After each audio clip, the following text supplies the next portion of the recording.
Hello and welcome everyone to Magnet Brains. My name is Sanidhya Sharma. मैं आपका new business faculty हूं for class 12th। Business अपने आप में एक बहुत ही इंटरेस्टिंग सब्जेक्ट है। मतलब हम इस सब्जेक्ट को रियल लाइफ से रिलेट करके पढ़ सकते हैं, पर इसको पढ़ने से पहले हमें इसके बारे में जान लेना चाहिए। मैं आपको इसमें घुसने से पहले आपको एक चीज सिखाना चाहूंगा कि आप इसको एजुकेशन की तरह ना लें, पर एक नॉलेज की तरह लें, क्योंकि आप जो ये चीजें पढ़ेंगे इसको आप रियल लाइफ से रिलेट कर पाएंगे। क्योंकि बहुत सारे बिजनेसेस एक्चुअली में एग्जिस्ट करते हैं जो कि इन सब चीजों को फॉलो करते हैं, रोजमर्रा की जिंदगी में फॉलो कर रहे हैं।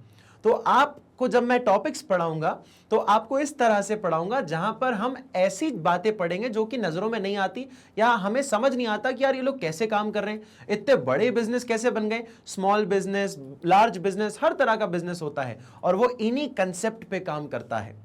तो हम इस चीजों को समझेंगे कि जो किताबों में लिखा है और जो एक्चुअल बिजनेस है वो आपस में कैसे रिलेटेड है। पर विदाउट हमें ये जाने कि इस बिजनेस स्टडीज 12th क्लास के सब्जेक्ट के अंदर क्या क्या चीजें हैं, ये बिना मतलब व्यर्थ हो जाएगा। तो हम पहले जान लेते हैं कि इसका बुक का ओवरव्यू क्या है, इसके अंदर कौन कौन से सब्जेक्ट हैं, उसका वेटेज क्या है, पेपर कैसे बनता है, एक सैंपल पेपर के अंदर कैसे कैसे क्वेश्चंस आते हैं, आपको कितने क्वेश्चन मिलेंगे, कितने मार्क्स के, वो सारी बातें हम इस वीडियो के अंदर डिस्कस करेंगे। ठीक है, तो आइए जरा देखते हैं। हमारे पास बिजनेस की बेटा दो बुक्स हैं, एक पार्ट 1 और एक पार्ट 2। तो पार्ट 1 के अंदर हमें देखते हैं कि हमारे पास टॉपिक्स क्या हैं। बेटा पार्ट 1 के अंदर आते हैं हमारे पास ये सारे टॉपिक्स, चैप्टर नंबर 1 से लेके चैप्टर नंबर 8। हम चैप्टर्स देख सकते हैं। Nature and significance of management.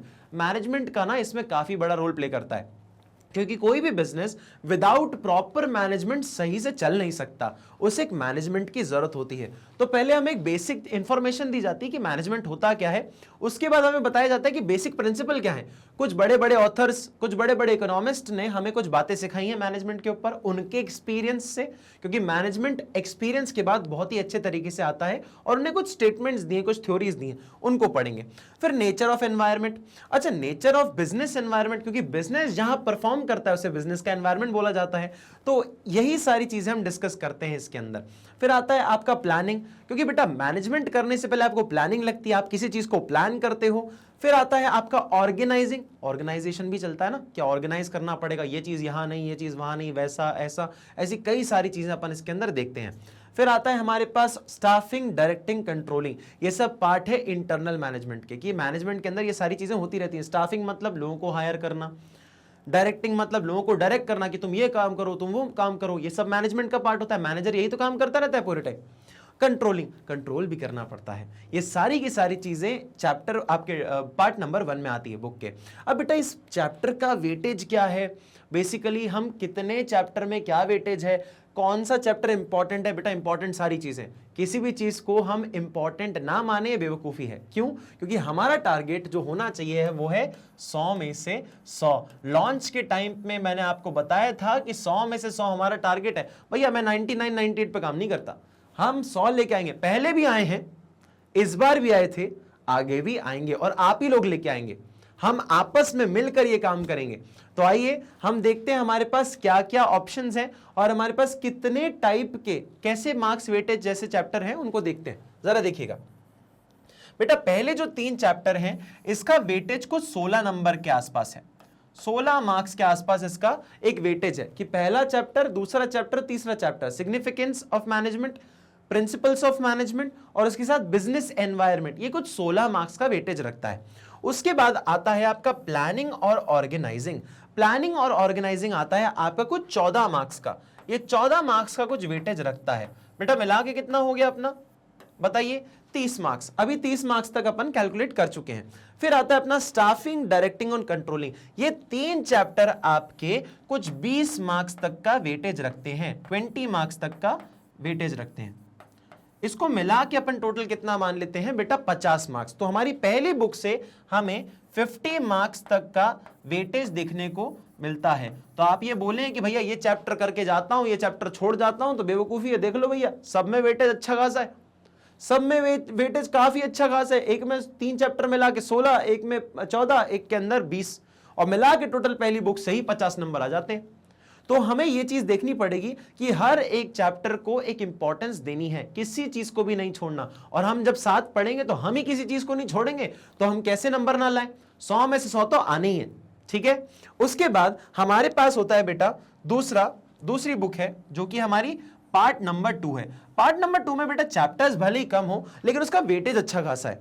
जैसे कि अगर मैं आपको बताऊं पार्ट 2 में अपने पहले पार्ट 1 में आ गए 50 मार्क्स तक के, दूसरे पार्ट 2 में आ गए 30 मार्क्स के। पर 30 मार्क में आपको ये चीज जानना जरूरी बेटा कि चैप्टर भी यहां पर कम है, 3 चैप्टर हैं। आप बोल सकते हो कि सर फाइनेंशियल मार्केट या फाइनेंशियल मैनेजमेंट 1-2 पार्ट में आ जाता है, तो इसका अकेले का ही 15 मार्क्स का अराउंड वेटेज है। 15 मार्क्स तक इसका वेटेज आप समझ सकते हो कि 15 मार्क्स तक ये फाइनेंशियल मैनेजमेंट और फाइनेंशियल मार्केट वो दो मिलाकर ही हो जाता है, तो 15 मार्क्स तक आप इसको कंसिडर कर सकते हो। फिर उसके बाद बेटा मार्केटिंग और कंज्यूमर प्रोटेक्शन, ये अपने आप में ये भी 15 मार्क्स के बन जाते हैं। तो ये टोटल कितना हुआ बेटा? 30 पार्ट 1 के अंदर। ये पार्ट 1 हमारी पार्ट 2 के अंदर हमारे 30 मार्क्स का आता है। और पार्ट 1 के अंदर हमारा आता है बेटा 50 मार्क्स का, जो कि मिला के हो जाता है 80 नंबर। 80 नंबर अपने इस पेपर का पूरा वेटेज होता है। और प्लस आपके 20 मार्क्स जो होते हैं वो प्रोजेक्ट के होते हैं। तो प्रोजेक्ट करके आप उसके साथ टोटल 100 मार्क्स ला सकते हैं, जो कि हमारा टारगेट है। यह आप टारगेट दिमाग में इसको कंठस्थ तरीके से याद कर लीजिए कि टारगेट आपको लाना ही है, अचीव करना ही है। इसकी कोई वे ही नहीं है कि आप इसमें 99 ले आओ, मैं लाने ही नहीं दूंगा। आपको 100 में से 100 ही लाने हैं, that is full and final. तो करो वादा, कर रहे हो? तो 100 में से 100 हमें लाने हैं। और इन सारे वेटेज को समझकर हम समझ सकते हैं कि सारे चैप्टर्स बहुत इंपॉर्टेंट है हमारे लिए। तो किसी को भी ऐसे ये नहीं ट्रीट करना कि यार ये चलो ठीक है इजी है तो इसको नहीं पढ़ते, बाद में देख लेंगे, और बाद में करने के चक्कर में छूट गया। भैया हर एक का एक इक्वल और अच्छा वेटेज है, तो आपको सबको उतना ही इंपॉर्टेंस देना है जितना आप दूसरे इंपॉर्टेंट चैप्टर्स को भी दे रहे हैं। सभी चीज इंपॉर्टेंट है, क्लियर? अब बेटा यहां पे हमारे लिए सबसे इंपॉर्टेंट बात आ जाती है कि बेसिकली सर यहां पे एग्जाम पैटर्न क्या है, क्योंकि काफी सारी चीजें बदल रही हैं सर, ऐसा है वैसा है, कई सारे कंफ्यूजन क्रिएट होते रहते हैं स्टूडेंट्स के बीच में। तो सर आप एक मुझे बता दो ना कि एक एग्जाम पैटर्न क्या होता है, कैसे कितने नंबर के क्वेश्चन आते हैं, कितने क्वेश्चंस होते हैं, और हमें स्कोर करना है। अगर 100 आप जैसा बोल रहे हो तो फिर हमें कितने मार्क्स लाने पड़ेंगे और कितने क्वेश्चंस करने पड़ेंगे, कितने नंबर के, तो वो भी मैं बता देता हूं। बेटा एक सैंपल आपको बता देता हूं।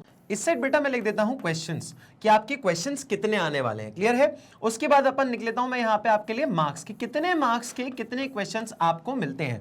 तो सबसे पहले हमारे पास आते हैं 1 नंबर वाले क्वेश्चंस, एक मार्क वाले क्वेश्चन, जिसमें ये आते हैं बेसिकली एमसीक्यू बेस्ड होता है। आपने सुना होगा असर्टिव बेस्ड, कॉम्पिटेंसी बेस्ड और स्टेटमेंट बेस्ड, ऐसे कई सारे आपने पैटर्न देखा है। केस स्टडी के बिना तो भैया ये बिजनेस का पेपर व्यर्थ है, बिना केस स्टडी के पेपर बन ही नहीं सकता। तो केस स्टडी हो सकता है कई बार लोगों को लगे कंफ्यूजिंग है, क्योंकि केस कई बार लगता है ना कि कंफ्यूज कर रहा है, पर कंफ्यूजन तब होता है जब आपको क्लैरिटी ना हो उस चीज की, क्लियर है? क्लैरिटी कब होगी? जब आपको कंसेप्चुअल स्टडी हो, ठीक है? तो हम सारे कंसेप्ट पढ़ेंगे सारे टॉपिक के, और उसके बेसिस पे मैं आपको बताऊंगा कि हमें कैसे डिफरेंशिएट करना है। और जब आप चीजों को कंसेप्चुअली पढ़ते हैं, कि अगर मैं आपसे आपका नाम पूछूं तो आप झिझकोगे नहीं कि भैया मेरा नाम ये है कि ये है, आप एकदम जानते हैं कंठस्थ कि वो नाम क्या है आपका। वैसे ही आपको टॉपिक्स भी याद होंगे, क्लियर है? तो 1 नंबर वाले आपके मार्क्स बेटा क्वेश्चन आते हैं कुल मिला के 20 क्वेश्चन होंगे आपके पास 1 मार्क वाले। टोटल मार्क्स आपके आ जाते हैं कुछ 20 मार्क्स आप एमसीक्यू से अचीव कर सकते हो। बेटा टफ नहीं होते बिल्कुल भी, अगर आपने कंसेप्चुअली पढ़ा है, सानिध्य सर से पढ़ लिया, मतलब आसानी से आप 20 के 20 मार्क्स ला सकते हैं, क्लियर है? फिर उसके बाद हमारे पास आते हैं कुछ बेटा 3 मार्क्स वाले। 3 मार्क्स वाले कुछ ऐसे होते हैं जिनका एक वेटेज थोड़ा सा बढ़ जाता है, 1 मार्क्स से थोड़ा सा ज्यादा वेटेज होता है ना? और इसके आते हैं हमारे पास कुछ 4 क्वेश्चंस होते हैं 3 मार्क्स वाले। तो 4 क्वेश्चन 3 मार्क वाले हमारे वेटेज बनाते हैं टोटल कुछ 12 मार्क्स का। अब ये सर 12 मार्क्स, और कई बार लोगों के पास ना, स्टूडेंट्स के पास दिक्कत होती है कि सर कितना लिखें, इसके अंदर लिखना बहुत जरूरी है। तो आप इसके अंदर 60 से 80 वर्ड्स के अंदर आप लिख सकते हैं। 60 से 80 वर्ड के अंदर आप 3 मार्क्स वाले क्वेश्चन में अच्छे से पूरे के पूरे नंबर ले सकते हैं। क्लियर है? फिर उसके बाद आते हैं आपके पास बेटा 4 नंबर वाले क्वेश्चंस, जो कि थोड़ा अच्छा वेटेज लेके आते हैं, क्योंकि इसकी क्वांटिटी भी थोड़ी सी ज्यादा होती है, जो कि होती है हमारे पास कुछ 6 हमारे पास क्वेश्चन होते हैं ऐसे जिनके वेटेज है 4 नंबर का। तो 6 इंटू 4 हमारे पास हो जाता है कुछ 24। अब सर आपने जब इसका बता दिया कितने वर्ड्स में कंप्लीट करना है और अच्छे नंबर लिए जा सकते हैं, तो आप इसका भी बता दो। तो बेटा 24 नंबर, ये देखो मैं 24 अच्छे से लिख देता हूं, 24 मार्क्स आप इसके अंदर अचीव करते हो in the word limit of around आपके 80 से 100 के बीच में। आप 80-100 शब्दों के अंदर इसमें अच्छे से मार्क्स अचीव कर सकते हो, कोई भी इशू नहीं है ना। उसके बाद हमारे पास आते हैं लास्ट, जो कि बहुत ही कम क्वांटिटी में बहुत ज्यादा वेटेज लेके आते हैं, जैसे कि हाथी भारी भरकम। ऐसे क्वेश्चंस होते हैं आपके 6 मार्क्स वाले। 6 मार्क्स वाले ऐसे क्वेश्चन होते हैं आपके कुल 4। तो बेटा 6 इंटू 4 या 4 इंटू 6 बात एक ही है। आपके टोटल हो जाते हैं कुछ 24 मार्क्स के, ये आपके क्वेश्चन आते हैं। 4 क्वेश्चन आते हैं 6 मार्क्स वाले 24 नंबर के टोटल।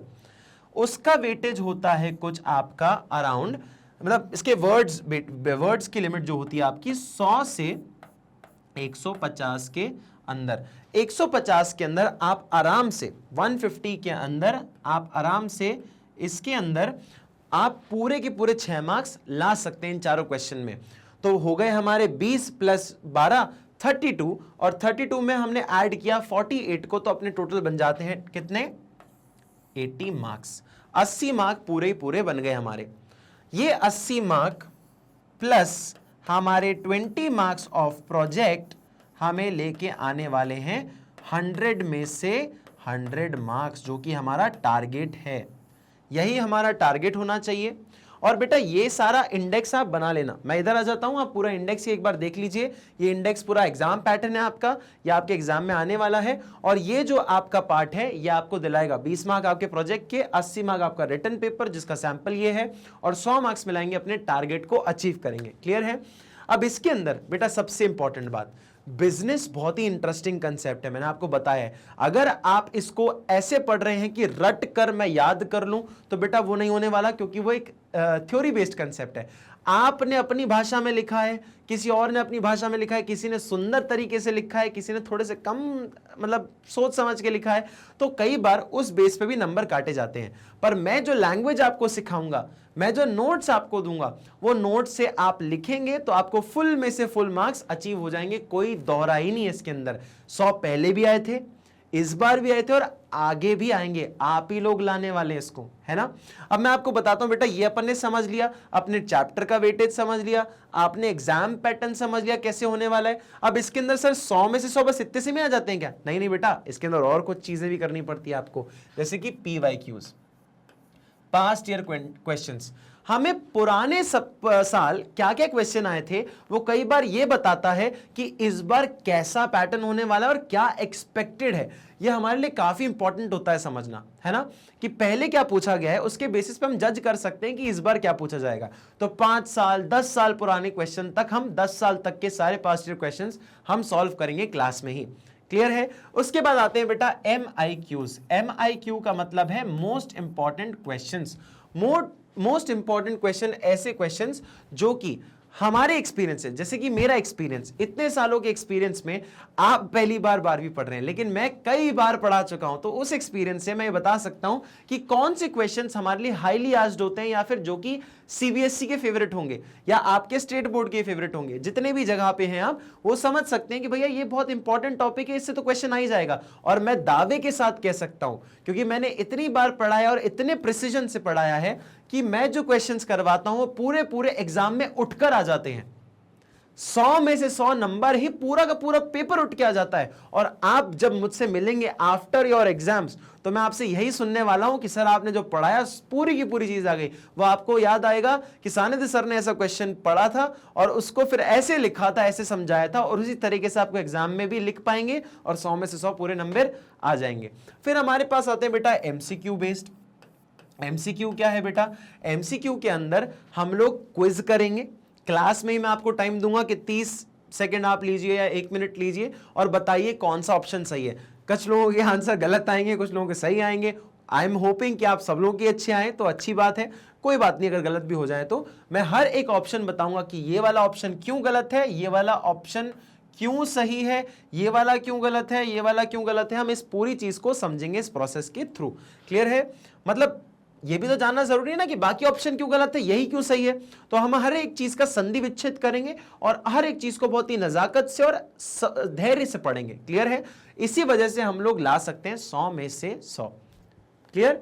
उसके बाद हम लोग, मैं आपको, अब जैसे होता है ना बिजनेस बेटा एक थ्योरेटिकल सब्जेक्ट है, थोड़ा थ्योरी इतना ज्यादा हो जाता है कि पन्ने पलटते पलटते एग्जाम के टाइम में हालत खराब हो जाती है। कोई पॉइंट पढ़ना है, पूरे पन्ने पलटाए जा रहे हैं किताब के अंदर। तो ऐसा नहीं है कि आप पूरा पन्ना ही कवर करने वाले हैं। मैं आपको हर एक चैप्टर के बाद ऐसी सारी चीजें दूंगा जिसमें आप एक ही पेज के अंदर पूरी चीजें समझ पाए। लास्ट एग्जाम टाइम पर मैं आपको एक बहुत अच्छी, एक पूरी चीजों को फॉर्म करके एक 1 शॉर्ट रिवीजन दूंगा। 1 शॉर्ट रिवीजन, वो 1 शॉर्ट रिवीजन मतलब आपने अगर देख लिया, मतलब आपके बिजनेस में 100 में से 100 पूरे आ जाएंगे। आपका वो कुछ घंटे का वीडियो, जितना भी ड्यूरेशन होगा उसका, उस ड्यूरेशन के अंदर आपका पूरा बिजनेस A to Z पूरा का पूरा उधर होगा। तो आपको पन्ने पलटाने की जरूरत नहीं है, आप सानिध्य सर की वीडियो देख लीजिए, 100 में से 100 पूरे। करिए वादा कि आप ये पूरी मेहनत जो मैंने बताए सब करेंगे। ये पूरा वेटेज लिख लीजिएगा, ये सैंपल पेपर समझ लीजिएगा, ये हम सारे क्वेश्चंस करने वाले हैं, सारी चीजें करने वाले हैं, topic wise, chapter wise, NCERT solutions, सारी चीजों को अंडरस्टैंड करके मद्देनजर रख के हम 100 में से 100 लेकर आएंगे। इतनी मेहनत से ये टारगेट अचीव हो सकता है। जिसने भी इंसान ये सारी चीजें कर ली, जिसने भी मेरी सानिध्य सर की बात सुन ली, उसके 100 में से 100 पूरे के पूरे डन। क्लियर है? तो ये पूरा बेटा इतना आसान नहीं होता और मुश्किल भी नहीं होता। मुश्किल क्यों नहीं होता? करने वालों के लिए मुश्किल नहीं होता, और जिनके लिए मुश्किल पड़ता है वो है जो कि मतलब कि अरे चलो ठीक है कल कर लेंगे, परसों कर लेंगे, वैसे एटीट्यूड के साथ ये चीजें नहीं हो पाती। मैं आपको एक और चीज बताना चाहता हूं बेटा, सबसे बड़ी दिक्कत क्या होती है एग्जाम के अंदर बिजनेस स्टडी जैसे, कि आप, जैसे मैं ह्यूमन साइकोलॉजी बताता हूं कि जैसे आपका एक टॉपिक चल रहा है, एक पैराग्राफ है, आप पैराग्राफ को याद करने निकले हैं और आपको समझ आता है कि जैसे ही आप स्टार्टिंग में गए तो आपने पढ़ना चालू किया और एंड में आते आते आपको लगता है कि अरे मैं तो समझना ही भूल गया, मतलब मुझे दोबारा पढ़ना चालू करना पड़ेगा, है ना। दोबारा मैं पढ़ना चालू करूंगा, फिर दोबारा पढ़ना चालू करूंगा तो मुझे रियलाइज होगा कि भैया यहां पे आए, फिर कुछ थोड़ा बहुत समझ आएगा, फिर पढ़ना चालू किया, फिर आए, फिर थोड़ा समझ आया। तो ऐसे पढ़ते पढ़ते आपने एंड में उसको रट ही लिया, मतलब 15-20 मिनट बर्बाद हो गए और आपने समझा कि यार कुछ रट लिया है। एग्जाम में जाते हैं, क्वेश्चन आता है सेम का सेम, देखते हैं कि अरे ये तो पढ़ा हुआ है, पूरा रटा हुआ है। फिर आंसर लिखने गए तो ऐसा लगता है कि अरे कोई भगवान करे बस एक पहला वर्ड बता दे, ओ भाई पहला वर्ड बता दो, ओ भाई पहला वर्ड बता दो। तुमने पहला वर्ड बता दिया तो मैं पूरा आंसर छाप मारूंगा, क्योंकि ये रटने की वजह से होता है। आपको एक इनिशियल स्टार्ट चाहिए होता है कि भैया कोई पहला वर्ड बता दे तो पूरा आंसर मैं छाप मारूंगा, क्योंकि मैंने रटा हुआ है, मैंने उसको कंसेप्चुअली तो याद ही नहीं किया। अगर मुझसे कोई पूछ ले कि भैया आपका कल का दिन कैसा गया, तो मैं रटने थोड़ी बैठूंगा उस चीज को, मैं तो अच्छे से बता सकता हूं कि कल ऐसा किया, कल वैसा किया, और उस हिसाब से आपको पूरा आंसर दे दूंगा। हम चीजों को इसी कंसेप्ट के साथ पढ़ेंगे कि आपको कोई भी दिक्कत, कोई परेशानी ना हो। क्लियर है? तो बेटा यहां पे आप वो ऐसा नहीं विश करेंगे कि भगवान बस स्टार्टिंग का एक वर्ड बता दो फिर पूरा आंसर छाप दूंगा। हम कंसेप्ट के साथ करेंगे तो ये नौबत ही नहीं आएगी आपको, और आप 100 में से 100 लेके आ पाएंगे। बाकी सारी हमारी जो वीडियोस होंगी वो आपको इन प्लेटफॉर्म्स के थ्रू मिल जाएगी। मैग्नेट ब्रेन्स की आपकी वेबसाइट पे आप आईपैड से, मोबाइल फोन से या लैपटॉप से सारी वीडियोस फॉर फ्री देख सकते हैं, for free, fully free for each and every one. ये इनिशिएटिव हम सारे लोगों को, एजुकेटिंग इंडिया, मतलब इंडिया को एजुकेट करना है हमें, तो ये हम आराम से कर सकते हैं थ्रू एक फ्री स्टडी जो कि आप लोगों को टोटली फ्री है हर सब्जेक्ट के लिए। आप सानिध्य सर की वीडियोस और बाकी सारे टीचर्स की वीडियोस फॉर फ्री देख सकते हैं। बेटा फॉर ई नोट्स और फॉर ई बुक्स आपको लिंक में डिस्क्रिप्शन होगा, जहां पे जाके आप ई नोट्स या ई बुक्स को अवेल कर सकते हैं, आप वहां से जाके ले सकते हैं। डिस्क्रिप्शन पे आपको लिंक होगा। और बाकी हम सारे सब्जेक्ट्स के अंदर CBSE, Hindi medium, English medium, spoken English, CUET, NTSC, Olympiads, CBSE Hindi medium, English medium, UP board, Bihar board, MP board, सारे एस्पेक्ट को कवर करते हैं। तो आप चाहें तो किसी भी एस्पेक्ट में जाकर देख सकते हैं। हिंदी मीडियम के लिए हमारे अलग चैनल भी है, और हम सारी जगह पे आप मैग्नेट ब्रेन्स को फॉलो कर सकते हैं, सारे के सारे यूट्यूब, फेसबुक, इंस्टाग्राम, ट्विटर और Telegram. So thank you so much guys, I hope you like the video. बाकी पूरी सीरीज आपको इधर ही मिल जाएगी। Thank you so much.